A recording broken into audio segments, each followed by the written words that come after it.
Il est grand temps d'avoir le courage de dire à l'Afrique francophone et à ses dictateurs, en premier lieu, le président Omar Bongo Ondimba et son entourage qui s'apprête à lui succéder, que nous ne sommes pas des sous-hommes. Nous ne pouvons pas vivre éternellement dans la dictature et le sous-développement.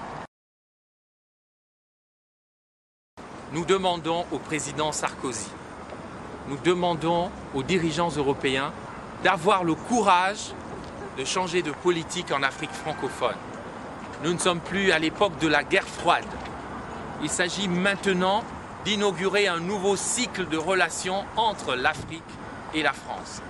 L'armée française au Gabon, qui vient d'être frappée par un deuil absolument difficile, doit se mettre au service de gouvernements légitimes, doit se mettre au service de régimes qui respectent les valeurs universelles de la France.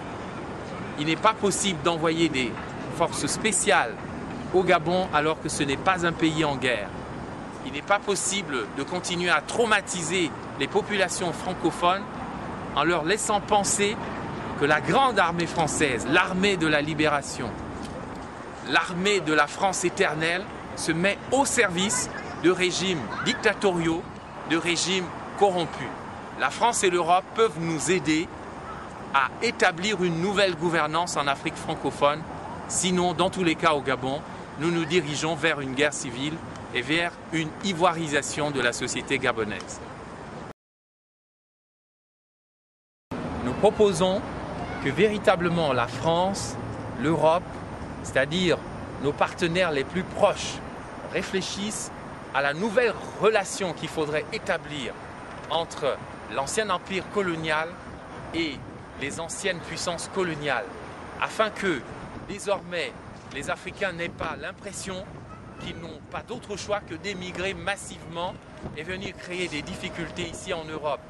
Nous voulons nous développer en Afrique, mais pour cela, il faudrait que nécessairement le président Nicolas Sarkozy, qui avait promis pendant sa campagne électorale d'en finir avec les officines, avec la France-Afrique, il faudrait pour cela que la France fasse pression avec l'Europe sur les gouvernements dictatoriaux africains pour en finir avec cette mauvaise gouvernance, cette malgouvernance qui tue des millions d'Africains, je le répète, dans l'indifférence générale de la communauté internationale.